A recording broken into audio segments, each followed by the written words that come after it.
अथ श्री सूक्तम्। ॐ हिरण्यवर्णां हरिणीं सुवर्णरजतस्रजां चन्द्रां हिरण्मये लक्ष्मीं जातवेदो महावः तां महावः जातवेदो लक्ष्मीमनपगामिनीं यस्यां हिरण्यं विन्देयं कामश्वं पुरुषानहम् अश्वपूर्वां रथमद्यां हस्तिनादप्रबोधिनीं श्रियं देवी उपह्वये श्रीर्मा देवीर्जुषताम्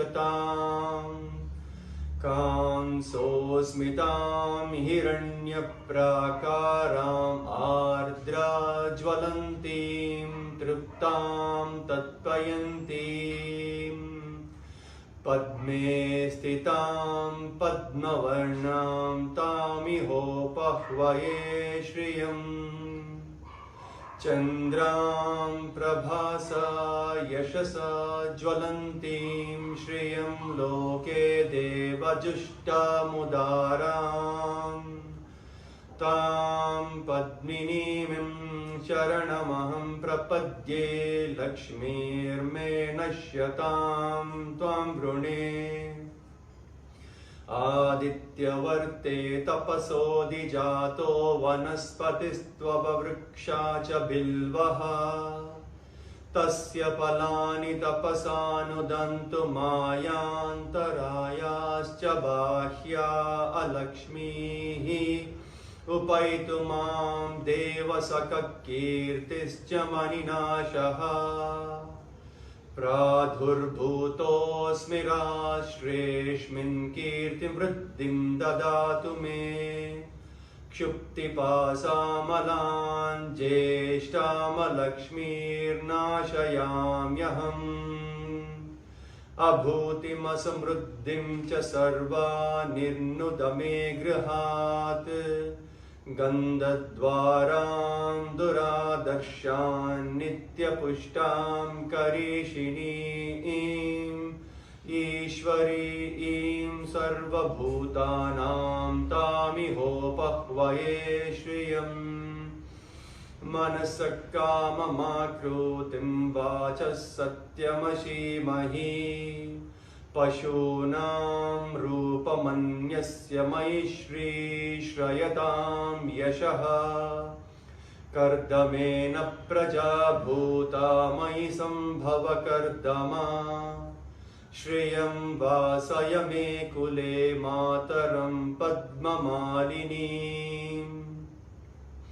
आपश्रुजन्तु स्निग्धानि चिक्लितवसमे गृहे निच देवीं मातरं श्रियं वासय मे कुले आर्द्रां पुष्करिणीं पुष्टिं पिङ्गलां पद्ममालिनीं चन्द्रां हिरण्मये लक्ष्मीं जातवेदो महावः आर्द्रायकरिणीं यष्टिं सुवर्णां हेममालिनीं सूर्यां हिरण्मये लक्ष्मीं जातवेदो महावः तां महावः जातवेदो लक्ष्मीमनपगामिनीं यस्यां हिरण्यं प्रभूतं गावो दाश्वोऽश्वां विन्देयं पुरुषानहम् महादेव्यै च विद्महे विष्णुपत्न्यै च धीमहि तन्नो लक्ष्मी प्रचोदयात् श्रीर्वर्चस्वमायुष्यमारोग्यमाविधाच्च भमानं महीयते